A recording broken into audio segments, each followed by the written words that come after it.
వారం కదండి.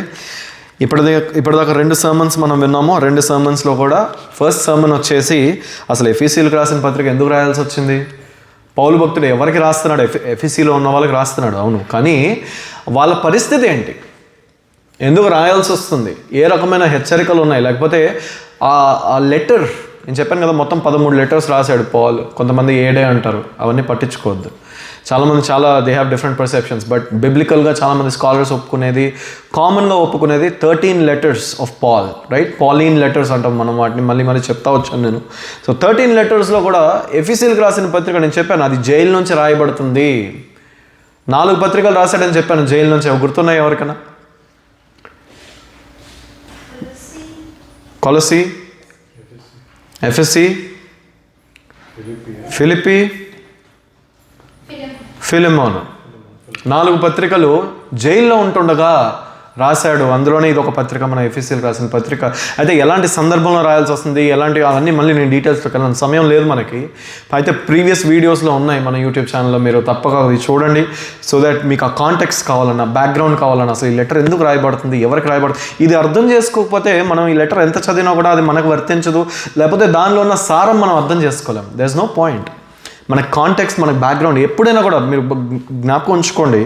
Biblical text మనం బైబిల్ చదువుతున్నప్పుడు ఎప్పుడైనా కూడా మనకు అది కాంటెక్స్ట్, ఎవరికి రాయబడుతుంది, ఎందుకు రాయబడుతుంది, ఎవరు రాస్తున్నారు, ఎలాంటి పరిస్థితుల్లో రాస్తున్నారు, ఇది నాకు ఎలా వర్తిస్తుంది నేటి దినమున అన్నది చాలా ముఖ్యమైన ప్రశ్నలు.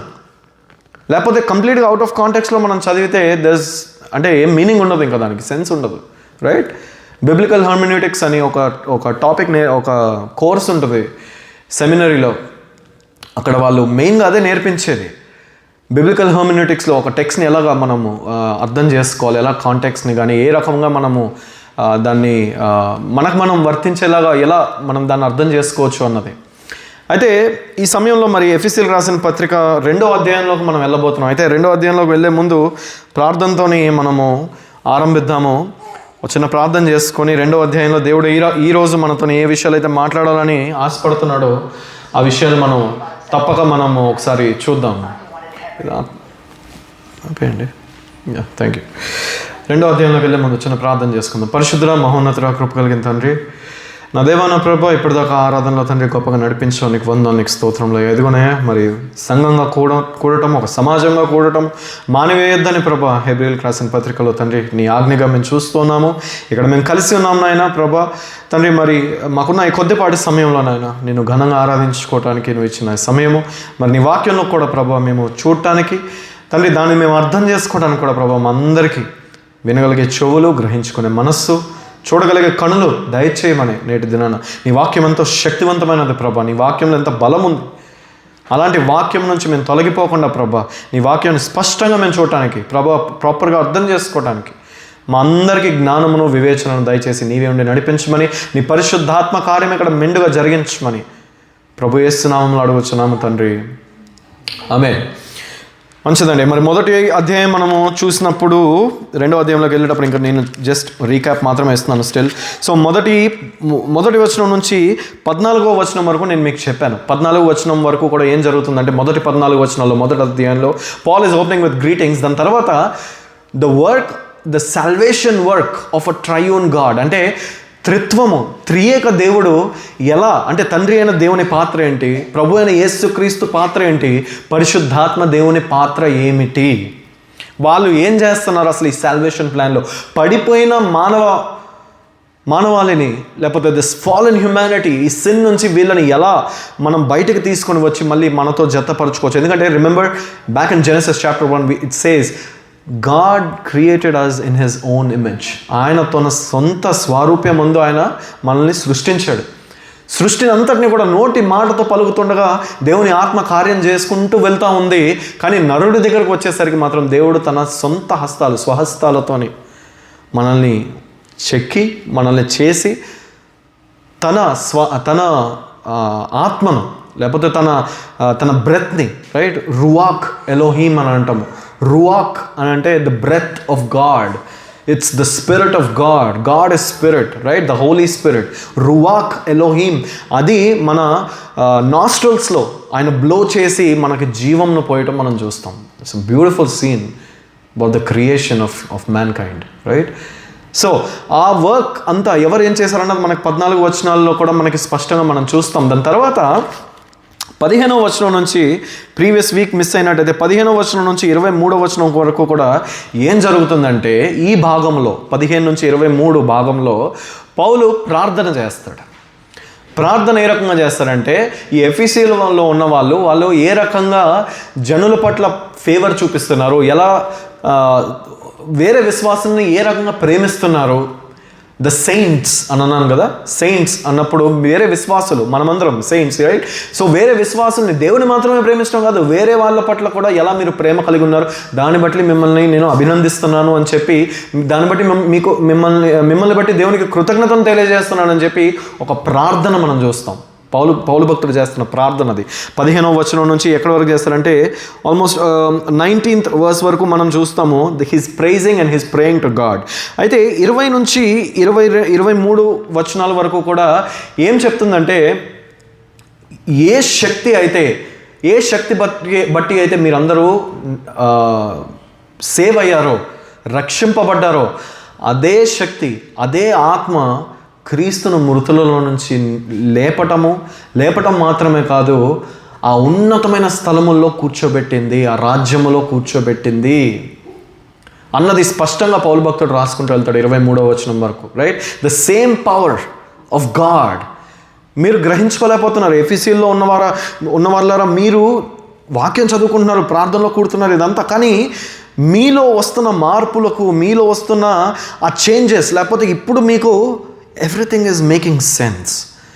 ఇంతకుముందు ఇదంతా వెర్రితనంగా ఉండింది కదా, ఇంతకుముందు ఇదంతా పిచ్చితనంగా ఉండింది. ఈ మాటలు, ఇలా గోల ఏంటి, అసలు ఇలా బాధ ఏంటి, అసలు ఈ వాక్యం ఏంటి అని చెప్పి మీకు అర్థం కాని ఒక దౌర్భాగ్యపు స్థితిలో మీరు ఉన్నారు. ఆ స్థితిలోంచి ఇప్పుడు మీకు జ్ఞానం కలిగింది.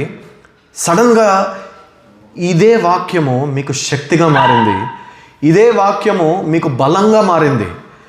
సో ఆ రకంగా మారటానికి దేవుని శక్తి ఏదైతే పనిచేసిందో మీలో, ఆ శక్తిని మీరు గ్రహించుకోండి. నేటి దినంలో కూడా మనల్ని ఎన్నో రకమైన వ్యసనాల నుండి, అబద్ధాల నుంచి, పాపపు జీవితాల నుంచి, పాపం చేయాలన్న ఆ స్థితి, ఎందుకంటే మనం ఆ స్థితిలో ఉన్నాం, మనం పడిపోయిన స్థితిలో ఉన్నాం. Everything that we have, every fibre of our being wants to sin, wants to rebel against God. ఆయనకి వ్యతిరేకంగా తిరగాలన్న ఆశ ఎప్పుడూ ఉంటుంది. ప్రార్థన చేయాలన్నా, ఆరాధన చేయాలన్నా, లేకపోతే మంచిగా ఇష్టంగా దేవునికి ఇష్టంగా జీవించాలన్నా కూడా తెలియని ఒక రిబెలియన్ లోపల నుంచి. You want to turn against God, you don't want God, right?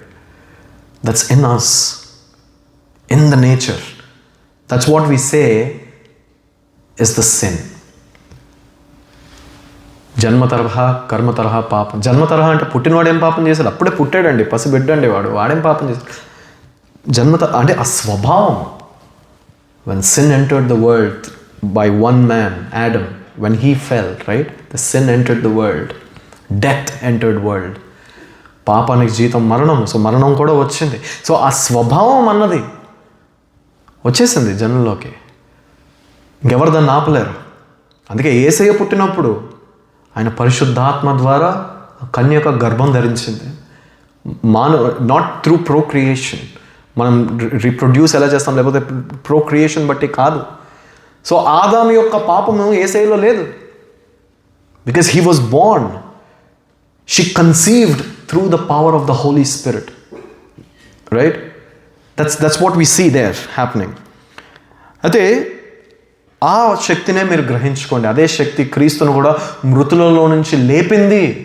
లేపటం మాత్రమే కాదు, 22, 23 చూడండి దయచేసి. మరియు సమస్తమును ఆయన పాదముల క్రింద ఉంచి సమస్తము పైని ఆయనను సంఘమునకు శిరస్సుగా నియమించెను. ఆ సంఘము ఆయన శరీరము, సమస్తమును పూర్తిగా నింపుచున్న వాని సంపూర్ణత అయి ఉన్నది.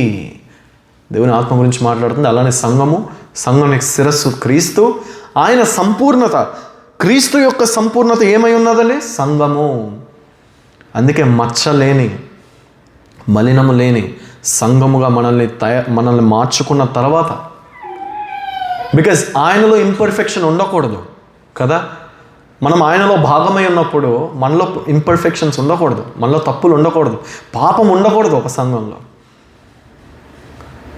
సంఘానికి శిరస్సు ఆయన ఉన్నాడు, ఆయన సంపూర్ణత మనమై ఉన్నాము. ఆ రకంగా ముగిస్తున్నాడు. ఎంత చక్కని మాటలు. అలానే 2వ అధ్యాయానికి వచ్చేసరికి ఇక్కడ ఏం జరుగుతుందంటే, 2వ అధ్యాయంలో నేను జస్ట్ ఒక బ్యాక్గ్రౌండ్ ఇస్తాను 2వ అధ్యాయంలోకి వెళ్ళే ముందు. సో 2వ అధ్యాయంలోని మొదటి అధ్యాయంలో మొదటి 14 వచనాలు మనం చూసాం. ఏమని చూసాము? తండ్రి అయిన దేవుడు ఏం చేస్తున్నారు, లేకపోతే పరిశుద్ధాత్మ దేవుని, లేకపోతే యేసు ప్రభు వాళ్ళ, లేకపోతే సాల్వేషన్ అన్నది మానవాళ్ళకి రక్షణ ఏ రకంగా కలిగిస్తున్నాడు దేవుడు, దాని వివరణ 2వ అధ్యాయంలో ఇచ్చుకుంటూ వెళ్తాడు అనమాట. సో ఎఫెసీయులకు రాసిన పత్రిక ఎన్ని అధ్యాయాలు? 6 అధ్యాయాలు. 6 అధ్యాయాల్లో కూడా మొదటి 3 అధ్యాయాలు ద గాస్పెల్ స్టోరీ, సువార్త. దేవుడు ఏ రకంగా మనల్ని అందరిని రక్షించుకున్నాడన్న ఆ స్టోరీ మొదటి 3 అధ్యాయాలు కూడా. That's the story. ఆ కథ అంతా చెప్పుకుంటూ వస్తాడు పౌలు. అయితే 4, 5, 6కి వచ్చేసరికి నేను మళ్ళీ చెప్పాను ఎలా కనెక్ట్ చేస్తాడు. మొదటి 3 అధ్యాయాల్ని 4, 5, 6లో కనెక్ట్ చేస్తాడు. ఎలా కనెక్ట్ చేస్తాడు అంటే కాబట్టి అని కనెక్ట్ చేస్తాడు. దేర్ ఫోర్ కాబట్టి అక్కడ చెప్పాను కదా 3 అధ్యాయాల్లో కాబట్టి అనుకుంటూ 4, 5, 6లో కూడా దాన్ని లింక్ చేసుకుంటూ, అంటే కాబట్టి మీరు మీ కథ, ఇప్పుడు నేను మీ గురించి మాట్లాడుతున్నాను, మీ కథ ఎలా ఉండాలి, what is your story. I told you God's story. I told you the gospel story in the first 3 chapters. కాబట్టి మీరు ఇలా ఉండాలి. కాబట్టి wives submit to your husbands. కాబట్టి husbands love your wives. Just like how Christ gave his life for church. క్రీస్తు ఏ రకంగా అయితే తన ప్రాణం పెట్టాడు సంఘం వరకు, ఆ రకంగా ప్రేమించి ఆమెకి ఏమి అడ్డం వచ్చినా కూడా ఆమెకు ముందుగా నువ్వు నిలబడి, ఆమె స్థానంలో నువ్వు నిలబడి నువ్వు ప్రాణం ఇచ్చేవాళ్ళగా ఆమెను ప్రేమించు. అదేవిధంగా స్త్రీ, నీ భర్తను గౌరవించు. సంఘము క్రీస్తుకు ఏ విధంగా లోబడుతుందో, సంపాదిస్తేనే కాదు, నిన్ను మంచిగా చూసుకుంటేనే కాదు, మంచి మాటలు చెప్తేనే కాదు, నీతో సరిగ్గా ఉంటేనే కాదు, సంఘం ఏ రకంగా క్రీస్తుకు లోబడుతుందో ఆ విధంగా లోబడమని. కాబట్టి అంటే ఇంకా చాలా చెప్పుకుంటూ వస్తాడు, సంఘానికి చెప్పుకుంటూ వస్తాడు. వైఫ్స్ అండ్ హస్బెండ్కి ఇన్స్ట్రక్షన్స్ ఉంటాయి, చిల్డ్రన్ అలానే సర్వెంట్స్ వాళ్ళకి, అలా చాలా మనం అక్కడికి వెళ్ళినప్పుడు మనం చూద్దాం. సో ఈ 2వ అధ్యాయం అంతా కూడా నేను చెప్పినట్టు మొదటి 14 వచనాలు, మొదటి అధ్యాయంలో 14 వచనాల్లోని ఆ వివరణ మనం చూస్తాం. అందులో 2 మెయిన్ థీమ్స్ మనం చూస్తాం. 2 మెయిన్ థీమ్స్ ఏంటంటే, మొదటి వచనం నుంచి 10వ వచనం వరకు ఏం చూస్తామంటే దేవుని కృపచేత మనల్ని రక్షించుకున్నాడు. మన స్థితి ఎలా ఉండింది, మన స్థితి ఎంత ఘోరంగా ఉండింది, అలాంటి స్థితి, అలాంటి పరిస్థితి, ఏమి చేయలేని స్థితి. You were dead in your trespasses. మీరు చచ్చిన వారై ఉన్నారు అని అంటాడు. చచ్చిపోయిన శవం ఏం చేయగలుగుతుంది? బంగారం వేసుకోగలుగుతుందా? నవ్వగలుగుతుందా? జోకులు చెప్పగలుగుతుందా? లేకపోతే కోప్పడగలుగుతుందా? ఏమైనా ఆలోచించగలుగుతుందా? ఏం చేయదు. The only thing that a dead body can do is stink. వాసన, గబ్బు, అది ఒక్కటే వస్తుంది దాని నుంచి. ఇంకా ఏమీ చేయలేదు చచ్చిపోయిన ఒక శవం. అలా శవాల్లాగా మీరు ఉన్నారు. అలాంటి శవాల్లాగా మీరు ఉన్నప్పుడు, అలాంటి చచ్చిపోయిన స్థితిలో మీరు ఉన్నప్పుడు, దేవుడు అతని మహాకృపను బట్టి, నువ్వేదో చేసుకున్నావు అని కాదు, నువ్వు దేవుణ్ణి వెతుకేవని కాదు, నువ్వు తెలుసుకున్నావని కాదు, నేను బైబిల్ అంతా చదివి బాగా ఆలోచించి బాగా రీసెర్చ్ చేసి దేవుణ్ణి తెలుసుకున్నా, ఓకే కాదు. So that no one will boast అంటాడు దేవుడు. అతిశయపడవాడు నాయందు అతిశయించవలెను. నీకున్న ధనం బట్టి కాదు, నీకున్న జ్ఞానము, నీకున్న బలము, నీకున్న శక్తి అవతల పడే, అతిశయించువాడు నాయందు అతిశయించాలంటాడు దేవుడు. So that you may boast in me. దేవుని కృప, అది దేవుని కృప అంటే. ఏమి చేయలేని స్థితి నుంచి మనల్ని లేవనెత్తిన ఆ దేవుని కృప. సో అది చూస్తాం మనం మొదటి 10 వచనాలు. అయితే 11వ వచనం నుంచి లాస్ట్ 22వ వచనం వరకు మనం ఏం చూస్తామంటే, దేవుడు ఆ కృప చేత మనల్ని రక్షించుకున్నాడు. నెక్స్ట్ వాట్ అని అన్నప్పుడు దేవుడు ఒక నిబంధన చేశాడు. ఈ జనులు నా జనులు, వీళ్ళు నా కట్టడలు, లేకపోతే నేను ఏదైతే కమాండ్మెంట్స్ ఉన్నాయో, నేను ఏదైతే ధర్మశాస్త్రం ఇస్తున్నానో దీనికి వారు కట్టబడి ఉండాలి, నేను వారికి కట్టుబడి ఉంటానని ఒక ఒప్పందం చేసుకుంటాడు దేవుడు. ఒక నిబంధన చేసుకుంటాడు. ఎవరితో చేసుకుంటాడు? మోషేతో చేసుకుంటాడు. నిర్గమకాండంలో మోషేతో చేసుకుంటాడు ఈ నిబంధన. నేను తర్వాత చూపిస్తాను. సో ఆ నిబంధన ప్రకారం ఇశ్రాయేలు ప్రజలు మాత్రమే దేవుని ప్రజలు. అంటే ఒక గోడ కట్టబడింది ఆ ప్రజల చుట్టూ. ఇంకెవ్వడు లోపలికి రావటం లేదు. అర్థమవుతుందండి? మన ఇంటి చుట్టూ ఈ ఫెన్స్ వేసాం. ఎవరైనా లోపలికి రావడం లేదా? లేదు. ఎందుకు? ఇది నా ఇల్లు. లోపల వాళ్ళు, బయట వాళ్ళు ఎవరు లోపలికి రావడం లేదు. Only if I give access through that door they will come in. That's why I have this fence, that's why I have this boundary. అలానే దేవుడు ఇశ్రాయేల్ జనాంగం చుట్టూ కూడా ఒక బౌండరీ కట్టేశాడు ఆ రోజు. అంటే నీకు నాకు యాక్సెస్ లేదు. యూదులు మాత్రమే, అంటే ఇశ్రాయేల్ ప్రజలు, ఆ జనాంగాన్ని మాత్రమే దేవుడు ఎంచుకొని వాళ్ళతో నిబంధన చేసుకొని వాళ్ళ ద్వారా ఈ లోకానికి వెలుగు, లేకపోతే వాళ్ళ ద్వారా they will be my representatives. వాళ్ళు నన్ను రిప్రజెంట్ చేస్తారు.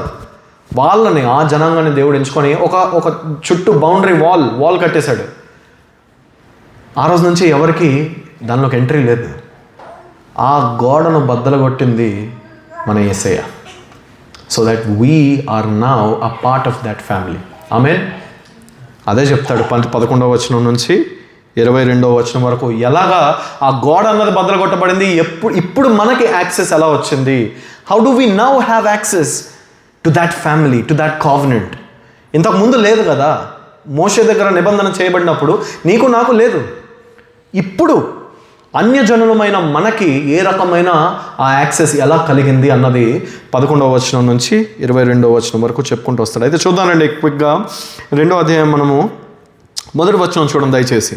మీ అపరాధముల చేతను పాపముల చేతను మీరు చచ్చిన వారై ఉండగా ఆయన మిమ్మల్ని క్రీస్తుతో కూడా బ్రతికించెను. నేను చెప్పాను కదా, మీ అపరాధాల్లో, మీ పాపముల్లో మీరు చనిపోయి ఉన్నప్పుడు, ఒకప్పుడు దేవుడు తెలీదు, ఒకప్పుడు పాపం తెలీదు, ఒకప్పుడు పరిశుద్ధాత్మ తెలీదు, ఒకప్పుడు దేవుడు ఇంత పరిశుద్ధుడని తెలీదు, ఇలాంటి జీవితం జీవించాలని తెలియదు, పాపం పుణ్యం ఏమీ తెలీదు. ఏది దేవుడు అంటేనే అసలు ఆ డెఫినేషన్ తెలీదు. ఆ రాయి దేవుడే, చెట్టు దేవుడే, పుట్ట దేవుడే, అన్ని దేవుడే, మనిషిని దేవుడే, చనిపోయినోడు దేవుడే, బ్రతికున్నోడు దేవుడే, ఆకాశం దేవుడే, ఆ నింగి దేవుడే, అదిగో ఆ సూర్యుడు దేవుడే, ఎగురుతున్న పక్షి దేవుడే, పాకుతున్న పాము దేవుడే. దేవుడు అన్న అవగాహన లేదు. అసలు దేని దేవుడు అనాలన్న కూడా తెలియని ఒక స్థితి. దేవుడు అంటే ఎవరో కూడా తెలియని ఒక స్థితి. అలాంటి పాపముల చేత, అలాంటి అపరాధముల చేత మీరు చచ్చిన వారై ఉండగా ఆయన మిమ్మల్ని క్రీస్తుతో కూడా బ్రతికించును. దేవుని కృప వివరిస్తాడు చూడండి ఇక్కడ. మీకు దేవుని కృప అర్థం అవ్వాలంటే ఈ వచనాలు చదవండి. 2వ వచనం. మీరు వాటిని చేయొచ్చు, వాయుమండల సంబంధమైన అధిపతిని, అనగా అవిధేయులైన వారిని ఇప్పుడు ప్రేరేపించు శక్తికి అధిపతిని అనుసరించి, సాతాను గురించి, ఈ ప్రపంచ ధర్మము చొప్పున మునుపు నడుచుకొంటిరి. మీ స్థితి వర్ణిస్తున్నాడు, మనందరి స్థితి వర్ణిస్తున్నాడు. 3వ వచనం. వారితో కలిసి మనమందరమును శరీరము యొక్కయు మనసు యొక్కయు కోరికలను నెరవేర్చుకొనుచు మన శరీరాశలను అనుసరించి మునుపు ప్రవర్తించుచు కడమ వారి వలనే స్వభావ సిద్ధముగా దైవోగ్రతకు పాత్రులమై ఉంటామి. The passions of our flesh అని ఉంటుంది ఇంగ్లీష్లో అయితే. Carrying out the desires of mind and body. విచ్చలవిడితనం కదా, ఏది అనిపిస్తే అది చేయటం, ఎక్కడ కావాలంటే అక్కడ వెళ్ళటం, ఎవరితో కావాలంటే వాళ్ళతో తిరగటం, ఎంతసేపు కావాలంటే అంత విచ్చలవిడితనం. అంటే దేవుని వాక్యంలో ఇంకొక మాట కూడా ఉంటుంది, అన్నీ చేయడానికి స్వాతంత్రం ఉంది, అన్నీ చేయటానికి స్వాతంత్రం ఉంది, కానీ అన్నీ చేయదగినవేనా అని అడుగుతాడు. ఆలోచించుకో. ఏది చేసినా కూడా దేవునికి మహిమ వచ్చే విధంగా చేయాలి. మనం మాట్లాడే మాట, ఎవడో పర్ఫెక్ట్ కాదు, but we try, right? End of the day we try to restrain our self, we try to stay right before God. అందుకే ఇదంతా వివరించినప్పుడు కూడా కింద ఇంకొక మాట అంటాడు. ఏమని అంటాడంటే, మీరు కృపచేత మాత్రమే రక్షించబడ్డారని జ్ఞాపకం ఉంచుకోండి. క్రియలు కాదు. ఆ వాక్యానికి వద్దాం కింద. అయితే ఇక్కడ మాత్రం ఏమని వివరిస్తున్నాడంటే, ఒకప్పుడు the passions of your flesh, right, తెలుగులో ఏమనుంది, the passions of your flesh, మనసు యొక్కయు శరీరము యొక్కయు కోరికలను నెరవేర్చచ్చు, మన శరీరాలను అనుసరించి మునుపు ప్రవర్తించుచు కడమ వారి వలనే స్వభావ సిద్ధముగా దైవోగ్రతకు పాత్రులమై ఉంటిమి. దైవోగ్రతకు, the wrath of God, the wrath of God, దానికి మనం పాత్రులమంట, దానికి మనం పాత్రులమై ఉన్నాం. అందుకనే రోమీలకు రాసిన పత్రిక ఇంకొక చక్కని మాట చూపిస్తాను. రోమీలు అదే వచనాలు అలాగే పట్టుకోండి. రోమీలకు రాసిన పత్రిక 8వ అధ్యాయంలోని 8వ అధ్యాయం తిప్పండి. 8వ అధ్యాయంలో ఒక మాట ఉంటుంది, 18లో. అంటే నేను ఈ మాట ఎందుకు చూపించాలనుకుంటున్నానంటే, రోమీలు 8:18లో దేవుని ఉగ్రతకు మీరు పాత్రులై ఉన్నారు, కానీ ఇప్పుడు మనం పాత్రులం కాదు, మనం ఆయన కృపచేత రక్షించబడ్డాం కాబట్టి. అయితే పాత్రులై ఉన్నవారు కూడా ఉన్నారు. ఇంకా ఎవరు వాళ్ళు? రక్షణ లేనివారు. ఆ మాత్రమే కాదు, రోమియోలకు రాసిన పత్రికలో ఇంకా చక్కగా వివరిస్తాడు. చూడండి, అది కూడా పౌలు రాసింది కదా. 8:18 చూడండి, 8వ అధ్యాయం 18వ వచనం దయచేసి చూడండి. మన ఎడల ప్రత్యక్షము కాబోవు మహిమ ఎదుట ఇప్పటి కాలపు శ్రమలు ఎన్న తగినవి కావని ఎంచుచున్నాను. దేవుని కుమారుల ప్రత్యక్షత కొరకు సృష్టి మిగుల ఆశతో తేరి చూచుచు కనిపెట్టుచున్నది. ఎవరు కనిపెడుతున్నారు? సృష్టి అంతా కనిపెడుతుందంట. సృష్టి అంతా, ఈ ఆకాశము, ఈ నేల, భూమి, ఈ చెట్లు, చేయబడిన సృష్టి అంతా కూడా మిగుల ఆశతో కనిపెడుచున్నదంట. దేనికోసము? దేవుని కుమారుల కోసం, దేవుని కుమారుల ప్రత్యక్షత కొరకు సృష్టి మిగుల ఆశతో తేరి చూచుచు కనిపెట్టుచున్నది. ఏలయనగా సృష్టి నాశమునకు లోనైన దాస్యములో నుండి విడిపింపబడి దేవుని పిల్లలు పొందబోవు మహిమగల స్వాతంత్ర్యము పొందుదునను నిరీక్షణ కలదై స్వేచ్ఛగా కాక దానిని లోపరిచిన వాని మూలముగా వ్యర్థపరచబడెను. చూడండి, దేవుని చేత జతపరచబడాలని, లేకపోతే దేవునితోని మరలా తిరిగి కలవాలని. It says the creation is groaning. So are we. Aren't we groaning from inside? We all are groaning from inside for God, to be reunited to God. లోపల నుంచి ఒక ఏడుపు, ఒక బాధ, దేవుని చేతతో జతపరచబడాలని కదా. అలా ఈ సృష్టి కూడా ఏడుస్తుందంట, ఆ దినం ఎప్పుడు వస్తుందా అని. ఆ మాత్రమే కాదు, 22, సృష్టి యావత్తు ఇది వరకు ఏకగ్రీవముగా మూలుగుచు ప్రసవ వేదన పడుచున్నదని ఎరుగుదుము. అంతేకాదు, ఆత్మ యొక్క ప్రథమ ఫలముల నొందిన మనము కూడా దత్తపుత్రత్వము కొరకు అనగా మన దేహము యొక్క విమోచనము కొరకు కనిపెట్టుచు మనలో మనము మూలుగుచున్నాము అని అదే చెప్పాను. మనలో మనం మూలుగుచున్నాం, మనం కూడా మూలుగుచున్నాము. దేని కొరకు? To be adopted as sons and daughters of God. దేవుని ఆ దత్తపుత్రత్వం కొరకు మనం కూడా మూలుగుచున్నాం అంట లోపల. దేవా ఎప్పుడయ్యా కష్టంగా ఉంది తెలియని ఒక మూలుగు లోపల మనకు కూడా ఉందంట, ఈ సృష్టితో పాటు. 24, ఏలయనగా మనము నిరీక్షణ కలిగిన వారమై రక్షింపబడితిమి. బడునది కనబడినప్పుడు నిరీక్షణతో పని ఉండదు. తాను చూచుచున్న దాని కొరకు ఎవడు నిరీక్షించును? మనము చూడని దాని కొరకు నిరీక్షించిన ఎడల ఓపికతో దాని కొరకు కనిపెట్టుదుము. సో ఈ సృష్టి, మనమందరం మూలుగుతున్నాము లోపల నుంచి దేవుని చేత జతపరచబడడానికి. ఎందుకంటే ఆ దేవుని ఉగ్రత, the wrath of God is something that is storing up. వాక్యంలో వేరే దగ్గర కూడా ఉంటుంది, the wrath of God is being storing up. అంటే దేవుడు ఆ ఉగ్రతను కలెక్ట్ చేస్తున్నాడు. అంటే ఇప్పుడు మనం చూడలేకపోవచ్చు, ఏముంది, ఏం లేదులే అని అనుకోవచ్చు, కానీ ఒక దినం వస్తుందని బైబిల్ చెప్తుంది. బైబిల్ చెప్పినవన్నీ కూడా నెరవేరినాయి కాబట్టి ఒక దినం వస్తుంది, అప్పుడు ఆ ఉగ్రత అన్నది కనపరచబడుతుంది. సో ఆ రకంగా ఇక్కడ కూడా మనము వెనక్కొద్దాము. ఎఫెసీయులకు రాసిన పత్రిక 2వ అధ్యాయంలోని 4-5 చూడండి. అయినను దేవుడు కరుణా సంపన్నుడై ఉండి మనము మన అపరాధముల చేత చచ్చిన వారమై ఉండినప్పుడు సైతము మన ఎడల చూపిన తన మహాప్రేమ చేత మనలను క్రీస్తుతో కూడా బ్రతికించెను. కృపచేత మీరు రక్షింపబడి ఉన్నారు. నేను చెప్పాను కదా, కృపచేతనే మనం రక్షించబడి ఉన్నాము. బ్రదర్, నువ్వు ఎంత మంచివాడివి, నువ్వు ఎన్ని పుణ్యాలు చేసావు, ఎంతమందికి అన్నం పెట్టావు, ఎంతమందికి భిక్ష చేసావు, నువ్వు ఎంత మంచివాడివి, నువ్వు తప్పకుండా స్వర్గానికి వెళ్తావు. చిన్నప్పుడు మా ఇంట్లో కూడా నేను చెప్పాను కదా, హైందవ కుటుంబం నుంచి వచ్చినప్పుడు భోజనాలు పెట్టడం, లేకపోతే చాలామందికి వండి పెట్టడం, లేకపోతే ఉన్నవి ఇవ్వటము, దాన్ని బట్టి పుణ్యము, మోక్షము, పుణ్యము కలుగుతుంది అని చాలా రకాలుగా ఎంతోమందికి వండి పెట్టడం, బెగ్గర్స్కి ఇవ్వటము అన్నీ చేసేవాళ్ళం. కానీ బైబిల్ క్లియర్గా చెప్తుంది ఏంటంటే, నేను స్టార్టింగ్లో నేను ఆ మాట చదివినప్పుడు, నేను కొత్తగా క్రైస్తవుడిని అయినప్పుడు ఆ మాట నేను అస్సలు తీసుకోలేకపోయాను. ఏమని అనిందంటే, నీ నీతి మసిగుడ్డ, నీ నీతి మసిగుడ్డ వంటిది, మురికి గుడ్డ వంటిది, నీ నీతి నాకు అలాంటిది, అంటే నీకంటూ ఒక స్వనీతి అంటూ లేదు అన్నప్పుడు ఆ మాట నాకు అర్థం కాల. అంటే మరి చిన్నప్పటి నుంచి మేము చేసిందంతా, లేకపోతే నన్ను కూడా చాలా మోటివేట్ చేశారు కదా, చాలా రకరకాల గుడిలోకి తీసుకెళ్లారు, రకరకాల స్థలాలకు తీసుకెళ్లారు, నేను కూడా నా చేతితో చాలామందికి వడ్డించాను కూడా అలాంటి వాటిలో. మరి నా పుణ్యం అంతా ఏమైంది? నేను చేసిన మంచి పనులన్నీ ఏమైనాయి? వాళ్ళతో పాటు నేను కూడా తిరిగాను కదా, అన్నీ దబ్బాలు పట్టుకొని అన్నీ చేసుకొని నేను కూడా వెళ్ళి అందరికి వడ్డించాను. ఇష్టం లేకపోయినా కొన్నిసార్లు చేశాను, ఎందుకంటే పుణ్యం వస్తుంది, చేయాల్సి వచ్చింది కనుక. అయితే తర్వాత అర్థమైంది దాని యొక్క సారాంశం ఏంటి. మనదంటూ సొంత నీతి ఏమీ లేదు అని అన్నప్పుడు it didn't make sense then. అదే మాట ఇక్కడ కూడా దేవుడు అని అంటున్నాడు, మీరు కృపచేత మాత్రమే రక్షించబడ్డారు, మీదంటూ ఏమీ లేదు. రేపు పొద్దున్న దేవుని సింహాసనం ముందు నించొని, దేవా ఇదిగో నేను ఇలా చేశాను, నేను అలా చేశాను, సో నాకు ఎక్స్ట్రా పాయింట్స్ వచ్చుంటాయి, extra brownie points or what ever.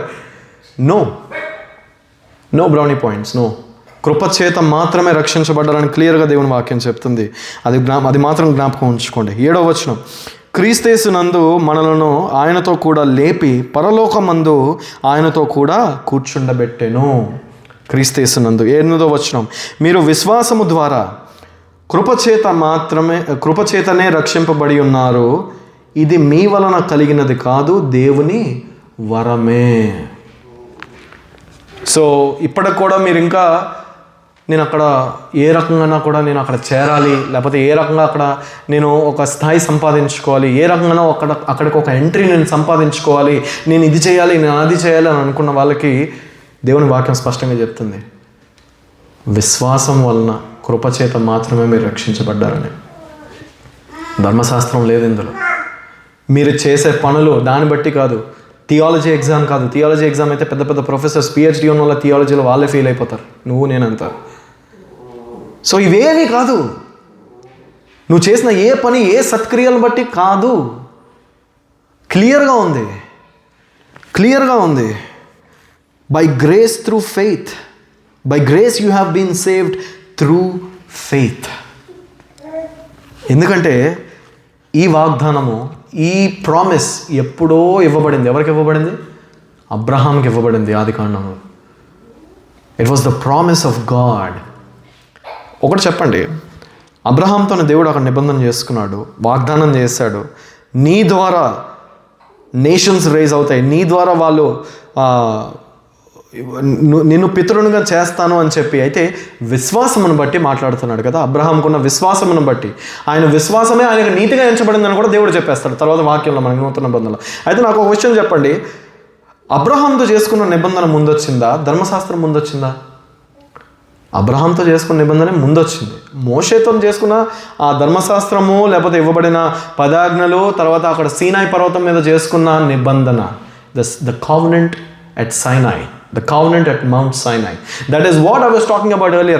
మనం చుట్టూ గోడ కట్టుకుంటున్నాం అన్నాం కదా, ఇశ్రాయేల్ చుట్టూ దేవుడు ఒక గోడ కట్టేశాడని చెప్పాను కదా ఈ నిబంధన ద్వారా. అదే సీనాయి పర్వతం మీద జరిగిన ఆ కావెనెంట్. అది నేను మీకు చూపిస్తాను నిర్గమకాండంలో ఏ చాప్టర్స్లో ఉంటుందో. కానీ నేను అడుగుతున్న ప్రశ్న ఇక్కడ ఏంటంటే, అబ్రహాంకు ఆల్రెడీ దేవుడు ప్రమాణం చేసి ఉన్నాడు విశ్వాసమును బట్టి మాత్రమే అని. ధర్మశాస్త్రం దాని తర్వాత వచ్చింది, ఆల్మోస్ట్ 430 సంవత్సరాల తర్వాత వచ్చింది. అది నిలిచిద్దా, ఇది నిలిచిద్దా? దేవుని ప్రమాణమే నిలిచిద్ది, దేవుని వాగ్దానమే నిలిచిద్ది. అయితే ధర్మశాస్త్రం ఎందుకు బ్రదర్? గల్తీయులు 3వ అధ్యాయం చదువుకోండి. గల్తీయులు 3వ అధ్యాయంలో దేవుడు స్పష్టంగా చెప్తాడు, ఆయన వచ్చేంత వరకు, ఆ మెస్సయ్య అన్న వ్యక్తి ఆయన దేవుడు, ఆయన వచ్చేంత వరకు కూడా మీరు తప్పిపోకుండా మిమ్మల్ని చెక్ పాయింట్స్ లాగా అక్కడ దాకా తీసుకెళ్ళటానికి మాత్రమే. పాత నిబంధనలో కూడా దావీదు కానీ, మోషే కానీ, అబ్రహాము కానీ వీళ్ళు ధర్మశాస్త్రాన్ని ఎంత పర్ఫెక్ట్గా ఫాలో అయ్యారో అందుకే వాళ్ళు రక్షించబడ్డారంటే అది తప్పు. మీకు బైబిల్ తెలియదని అర్థం. వాళ్ళు కూడా విశ్వాసం బట్టి మాత్రమే రక్షించబడ్డారు. ఆమేన్. ఏ ఒక్కరు కూడా క్రియలను బట్టి రక్షించబడలేదండి, ధర్మశాస్త్రం బట్టి రక్షించబడలేదు. రక్షింపబడిన వారు ప్రతి ఒక్కరు కూడా పాత నిబంధన అయి ఉండొచ్చు, కొత్త నిబంధన అయి ఉండొచ్చు, 66 పుస్తకాలు తిరిగేసుకొని చూసుకోండి బైబిల్లోని. రక్షించబడిన వాడు ఎవడైనా కూడా విశ్వాసము, దేవుని కృప మాత్రమే రక్షించబడ్డాడు. పీరియడ్. ఇంకా వేరే బోధే లేదు. దాని వలన మాత్రమే రక్షించబడ్డారు, వేరే ఏమీ కూడా లేదు. అయితే వాళ్ళకేం విశ్వాసం అని అంటే రాబోతున్న మెస్సయ్యను గూర్చిన విశ్వాసం. మనకేం విశ్వాసం? వచ్చిన మెస్సయ్యను గూర్చిన విశ్వాసం. So we're looking back towards the Messiah who came and they were looking forward. పాత నిబంధనలు రాబోతున్న మెస్సయ్య, వచ్చిన మెస్సయ్య. విశ్వాసం ఒకటే. ఆమేన్. సో దాని గురించే దేవుడు ఇక్కడ మాట్లాడుతున్నాడు. క్రియల వలన మాత్రం కాదు కానీ దేవుని విశ్వాసంలోని కృపచేత మాత్రమే రక్షించబడ్డారు. ఇది మీ వలన కలిగిన కాదు, ఇది దేవుని వరము. 9వ వచనం చూడండి. అది క్రియల వలన కలిగినది కాదు గనుక ఎవడనూ అతిశయపడటానికి వీలు లేదు. 10వ వచనము. మరియు వాటి యందు మనము నడుచుకొనవలెనని దేవుడు ముందుగా సిద్ధపరిచిన సత్క్రియలు చేయుటకై మనము క్రీస్తేసునందు సృష్టింపబడిన వారమై ఆయన చేసిన పనివారమై ఉన్నాము. అది. సో ఇక్కడ నేను మీకు సీనాయి పర్వతం మీద దేవుడు నిబంధన చేసుకున్నాడని చెప్తాను కదా, అది నిర్గమకాండంకి తిప్పండి. అక్కడ అలా పట్టుకొని నిర్గమకాండంకి వస్తే మీరు నిర్గమకాండము 19వ అధ్యాయం చూడండి. 19 నుంచి 24 వరకు కూడా అదే ఉంటుంది. అయితే మొత్తం 5 అధ్యాయాలు మనం చూడలేము, 19వ అధ్యాయం కూడా మనం చూడలేము. నేను కొన్ని వచనాలు మాత్రమే చూపిస్తాను. 19వ అధ్యాయం నుంచి 24వ అధ్యాయం వరకు కూడా ఇక్కడ ఏం జరుగుతుందంటే దేవుడు నిబంధన చేసుకుంటాడు ఇశ్రాయేల్ ప్రజలతోని. ఏమని అంటాడంటే, ఇశ్రాయేల్ని నేను ఎంచుకుంటున్నాను ఒక జనాంగంగా, వీళ్ళ ద్వారా they will be the light to this world. నా ప్రజలై ఉంటారు, నన్ను రిప్రజెంట్ చేస్తారు వీళ్ళు. అయితే వీళ్ళతో నేను నిబంధన చేసుకోవాలనుకుంటున్నాను. వీళ్ళని 2 రోజులు అంటే మొత్తం 3 రోజులు, 3వ దినాన నేను వీళ్ళతో నిబంధన చేసుకోవడానికి మోషేతో మాట్లాడుతున్నాడు దేవుడు. 3వ దినాన నేను వస్తాను, సీనాయి పర్వతం మీదకి నేను దిగుతాను, నా మహిమ దిగి వస్తుంది. అయితే నువ్వు చేయాల్సింది ఏంటంటే వీళ్ళని శుద్ధీకరించుకోమని చెప్పు, వీళ్ళు పరిశుద్ధపరచుకోమని చెప్పు. వీరు ఆడవారితో కలవకూడదు ఆ 3 దినాలు కూడా. 3వ దినాన్ని నేను వస్తాను. అయితే నా ధర్మశాస్త్రాన్ని, దేవుడు ఆజ్ఞల్ని, 613 ఆజ్ఞలు ఆల్మోస్ట్ రైట్ ఓల్డ్ టెస్ట్మెంట్లో, ఇంకా ఎక్కువనే కొద్దిగా. సో అవన్నీ కూడా నేను ఇస్తాను. ఇవి మీరు పాటిస్తే నేను మీ దేవుడై ఉంటాను. ఇది మీరు పాటిస్తే మీకు ఏ రకమైన ఆశీర్వాదాలు కలుగుతాయి? ద్వితీయోపదేశ కాండము 24వ అధ్యాయంలోని దేవుడు చెప్తాడు ఏ రకమైన ఆశీర్వాదాలు కలుగుతాయో. పాటించలేదంటే శాపాలు కూడా ఉన్నాయి, అదే అధ్యాయంలో ఉంటాయి. ద్వితీయోపదేశ కాండము 28వ అధ్యాయం, అదే రెఫరెన్స్ నేను చూసిన 28వ అధ్యాయంలోని ద్వితీయోపదేశ కాండంలోని ఇట్ స్టార్ట్స్ విత్ బ్లెస్సింగ్స్.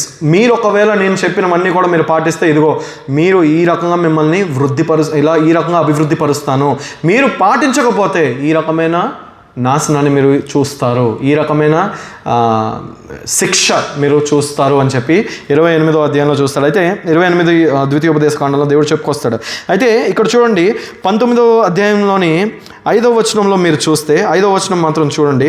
కాగా మీరు నా మాట శ్రద్ధగా విని నా నిబంధనను అనుసరించి నడిచిన ఎడల మీరు సమస్త దేశ జనులలో నాకు స్వకీయ సంపాద్యమగుదురు. దేవుడు చెప్తున్నాడు, అదే నిబంధన, ఆబ్లిగేషన్. దేవుడు అంటున్నాడు మీరు నడుచుకోండి అని చెప్పి. దానికే మళ్ళీ 8వ వచనం ఎవరైనా చదవండి. అక్కడ జనులు ఒప్పుకోవడం మనం చూస్తాం. 19:8 చదవండి ఎవరైనా. 8వ వచనం చదవండి.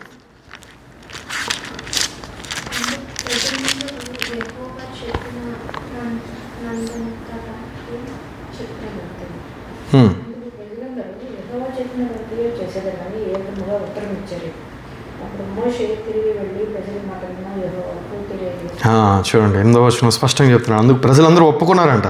అందుకు ప్రజలందరూ యెహోవా చెప్పినదంతయు చేసేదమని ఏకముగా ఉత్తరం ఇచ్చిరి. అప్పుడు మోషే తిరిగి వెళ్ళి ప్రజల మాటలను యెహోవాకు తెలియజేసెను. సో మోషే ఇస్ బీయింగ్ ద మీడియేటర్. దేవుడు ఒప్పుకున్నది, దేవుడు చెప్పింది, మళ్ళీ జనులు చెప్పింది ఇది వెళ్ళి చెప్పిన తర్వాత ఓకే అలా అన్నారా సరే అని చెప్పి అప్పుడు దేవుడు 3వ దినాన దిగి రావటం చూస్తాం ఆ కొండ పర్వతం మీదకి. అయితే దేవుడు ఏమంటాడంటే వాళ్ళెవరూ ఆ కొండ పర్వతం దగ్గరకు రాకుండా చూసుకో, మీదకి రాకూడదు. ఏ పశువైనా, ఏ రకమైన జంతువైనా, ఏ రకమైన మానవుడైనా కనీసం దాని బౌండరీస్ దగ్గర కూడా రావడానికి లేదు. ఎందుకంటే నా పరిశుద్ధమైన నా ప్రెజెన్స్, నా సన్నిధి అక్కడికి నేను దింపబోతున్నాను ఆ సీనాయి పర్వతం మీదకి. నువ్వు రావచ్చు, తర్వాత నీతో పాటు అహరోన్ను కూడా తీసుకొని రా, దాంతోపాటు యాజకులను కూడా తీసుకురా అంటాడు దేవుడు పైకి. తర్వాత 19 నుంచి 24 అధ్యాయాలు కూడా అదే చూస్తారు. 19వ అధ్యాయంలో ఈ రకంగా ప్రజలు ఒప్పుకున్న తర్వాత దేవుడు ఒప్పుకున్నారా సరే అని చెప్పి అప్పుడు దేవుడు అక్కడ 10 ఆజ్ఞలు, 20వ అధ్యాయం కదా, ద 10 కమాండ్మెంట్స్. అది మాత్రమే కాదు, 21, 22 లాంగ్ లిస్ట్ ఉంటుంది. మొత్తం అన్ని కమాండ్మెంట్స్ దేవుడు ఇచ్చుకుంటూ వెళ్తాడు. మీరు ఏం చేయాలి, ఎలా బ్రతకాలి, ఏం తినాలి, ఎలా ఉండాలి, సబ్బాత్ అంటే ఏంటి, ఇవన్నీ ప్రాపర్గా వివరించుకుంటూ వెళ్తూ 24వ అధ్యాయం వరకు మనం చూస్తాం. ఇదే సీనాయి కావెనెంట్, ద కావెనెంట్ ఎట్ సైనాయి. దీన్ని బట్టి వీళ్ళు నా జనాంగం అని దేవుడు డిక్లేర్. కానీ వాళ్ళు ఆ రకంగా ఉన్నారా అండి ఇశ్రాయేల్ ప్రజలు? లేరు. అందులో ఒక్క నిబంధన, ఒక్క దానికి కూడా వాళ్ళు కట్టబడి లేరు. ఫెయిల్ అవుతూనే ఉన్నారు. ఒప్పుకున్నారు దేవుని దగ్గర మేము ఉంటామని. ఒప్పుకున్న తర్వాత మోషే ఏం చేస్తాడు? 24వ అధ్యాయంలో ఏం చేస్తాడు? బలి ఇచ్చిన తర్వాత ఆ రక్తం వాళ్ళ మీద జల్లుతాడు. అంటే you are in covenant with God through blood. మీరు ఒకవేళ దీన్ని ఫాలో అవ్వకపోతే ఇదే బ్లడ్ మీరు చెల్లించాల్సి ఉంటుంది. 24వ అధ్యాయంలో మోషే ఆ పని చేస్తాడు అక్కడ ఎక్సడస్లోని. రైట్, మీరు తర్వాత చదవండి, అంత టైం లేదు కనుక మనం ముందుకు వెళ్ళిపోదాం. అయితే 11 నుంచి 22 వచనాలు కూడా నేను చెప్పాను కదా, మొదటి 22వ అధ్యాయంలో మొదటి 10 వచనాలు దేవుని కృపను మనం చూసాం. దేవుడు ఏ రకంగా రక్షించాడు, ఆ సీనాయి పర్వతం మీద చేసిన ఆ నిబంధన నుంచి ఎలా కొట్టివేసి ఇప్పుడు ఆ గోడలు బద్దలై మనందరికీ దేవునికి ఆ యాక్సెస్ అన్నది ఎలా కలిగింది అన్నదే మిగతా వచనాలు. ఇప్పుడు చూద్దామండి.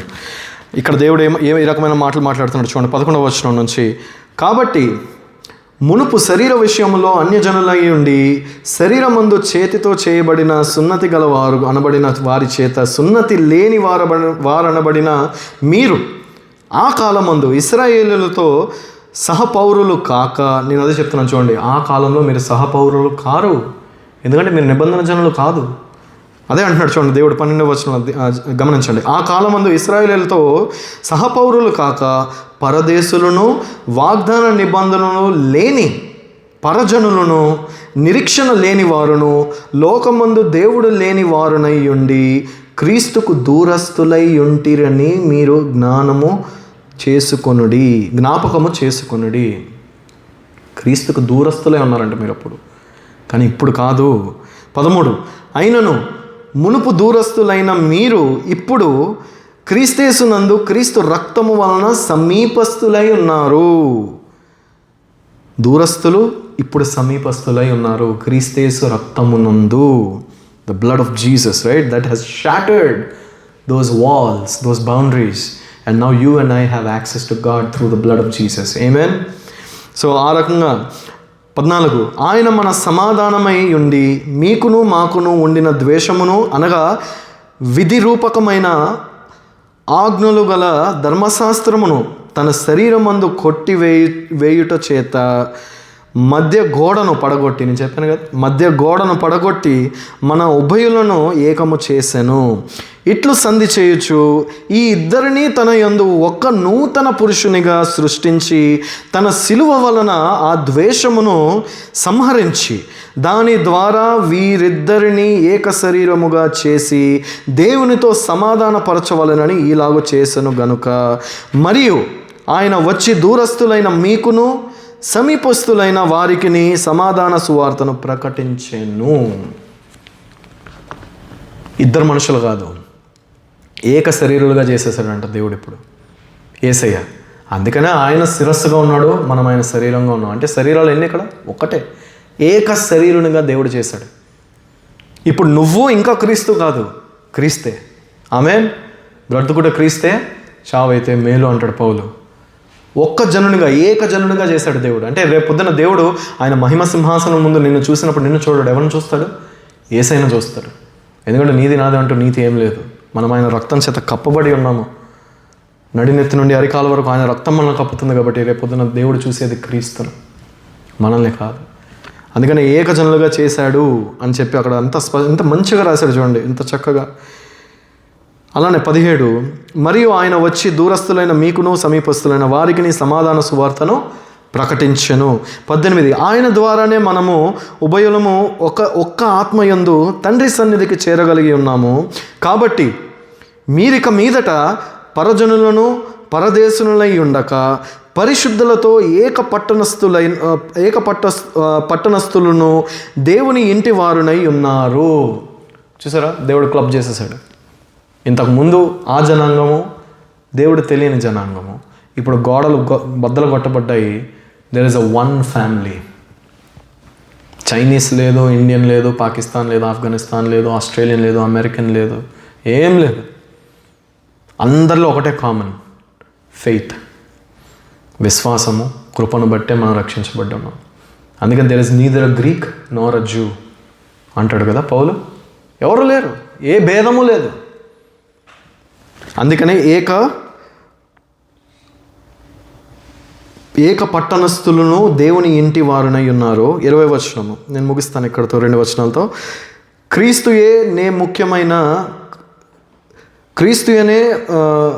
యేసే ముఖ్యమైన మూల రాయి అయి ఉండగా అపోస్తులను ప్రవక్తలను వేసిన పునాది మీద మీరు కట్టబడి ఉన్నారు. మూలరాయి ఎవరు? ఆయనే. ఈ బిల్డింగ్కి కానీ ఏ బిల్డింగ్ అయినా తీసుకోండి, ఏ స్ట్రక్చర్ అయినా తీసుకోండి, ఒక కార్నర్ స్టోన్ అన్నది చాలా ఇంపార్టెంట్ దానికి. అంటే ఈ బిల్డింగ్ స్ట్రక్చర్ని హోల్డ్ చేసేది కానీ, లేకపోతే ఈ బిల్డింగ్ ఎలా ఉండాలి, లేకపోతే దీని స్ట్రెంగ్త్ని అన్నిటినీ కూడా డిఫైన్ చేసేది ఆ పునాది, ఆ మూలరాయే. కార్నర్ స్టోన్కి అంత ఇంపార్టెన్స్ ఉంటుంది బిల్డింగ్లో, లేకపోతే ఏదైనా ఒక స్ట్రక్చర్స్లో. అలాంటి ఒక కార్నర్ స్టోన్ ఆయన ఉన్నాడు. అపోస్తుల బోధ, క్రీస్తు యేసే ముఖ్యమైన మూలరాయి అయి ఉండగా అపోస్తులను ప్రవక్తలను వేసిన పునాది మీద మీరు కట్టబడి ఉన్నారు. అలానే 21వ వచనం, ప్రతి కట్టడమును ఆయనలో చక్కగా అమర్చబడి ప్రభువునందు పరిశుద్ధమైన దేవాలయము అగుటకు వృద్ధి పొందుచున్నది. ఆయనలో మీరు కూడా ఆత్మ మూలముగా దేవునికి నివాస స్థలమై ఉండుటకు కట్టబడుచున్నారు. So I told you the second half of chapter 2. First half అంతా గ్రేస్ ఆఫ్ గాడ్, దాని గురించి చూసాము. మొదటి అధ్యాయంలో 14 వచనాలని వివరించుకుంటూ వస్తాడని చెప్పాను కదా, 2వ అధ్యాయం అంతా కూడా. సో మొదటి భాగంలో 10 వచనాల వరకు కూడా దేవుని కృపను చూస్తే 11వ వచనం నుంచి 22వ వచనం వరకు కూడా ఇప్పుడు ఒక మల్టీ ఎథ్నిక్ ఫ్యామిలీ, రైట్? ఏ నేషనాలిటీ లేదు, గ్రీక్, జూ, లేకపోతే ఏ రకమైన ఇండియన్, అది ఏమీ లేదు. దేవుడు అందరినీ కంబైన్ చేసి విశ్వాసమును బట్టి మాత్రం. అందుకనే పౌలు భక్తుడు రోమిల్ రాసిన పత్రికలో కూడా ఏమని అంటాడంటే, wild branches are grafted in అని అంటాడు. న్యాచురల్గా వచ్చిన బ్రాంచెస్ నరకబడ్డాయి. అంటే యూదులు ఒలివర్ చెట్టు గురించి చెప్పుకుంటూ వస్తూ దానికి న్యాచురల్గా వచ్చే బ్రాంచెస్ ఉంటాయి, అవి యూదులు అయితే, అంటే వాళ్ళు నిబంధన చేయబడిన జనులు. ఎంతైనా కూడా మీరు ఎందుకు అంటే అది దేవుని ప్రణాళిక అయి ఉంది అంతే. వాళ్ళు నిబంధన జనులు వాళ్ళు. సో వాళ్ళు న్యాచురల్ బ్రాంచెస్ అయితే వైల్డ్ బ్రాంచెస్ తీసుకొని వచ్చి మీకు అగ్రికల్చర్ ఇవన్నీ ఐడియా ఉంటే గ్రాఫ్టింగ్ అని ఒక ప్రాసెస్ ఉంటుంది. గ్రాఫ్టింగ్ అంటే వేరే షూట్స్ లేకపోతే వేరే బ్రాంచెస్ అవి తీసుకొని వచ్చి దానికి ఇలా జతపరుస్తాం. ఆ మొక్క దానిలోకి, ఆ స్టెమ్లోకి మనం పెట్టి we try to graft it in. Grafting అంటారు ఆ ప్రాసెస్. సో ఆ వైల్డ్ బ్రాంచెస్ ఏమైతే ఉన్నాయో అవి వచ్చి గ్రాఫ్టెడ్ అయి ఉన్నాయి. ఆ వైల్డ్ బ్రాంచెస్ అంటే మనం అన్యజనులం, అంటే అందరూ కలిసిపోయారు, ఇప్పుడు నిబంధన చేయబడి ఉన్నాము, ద న్యూ కావెనెంట్ అని. అందుకని ఇర్మియా గ్రంథం 31 మీరు తర్వాత చూడండి. ఆ పాత నిబంధన గురించి, కొత్త నిబంధన గురించి ఇర్మియా ఎప్పుడో చెప్పాడు. 31వ అధ్యాయం 31వ వచనం నుంచి మీరు చూడండి. పాత నిబంధన ఏంటి, కొత్త నిబంధన ఏంటి, ఇదిగో ఒక కొత్త నిబంధన నేను నిర్మించబోతున్నాను దేవుడు అక్కడ స్పష్టంగా చెప్తాడు ఇర్మియా గ్రంథంలోనే. సో ఆ రకమైన నిబంధన దేవునిలో క్రీస్తు కార్యమును బట్టి, ఆయన విమోచన కార్యమును బట్టి అది నెరవేరింది. ఇదే 2వ అధ్యాయం. The grace of God and the multi-ethnic family that God has formed. Let us pray. పరిశుద్ధుడా, మహాగణుడా, కృపగలిగిన తండ్రి, దేవా, ఈ దినము ఈ వాక్యం తండ్రి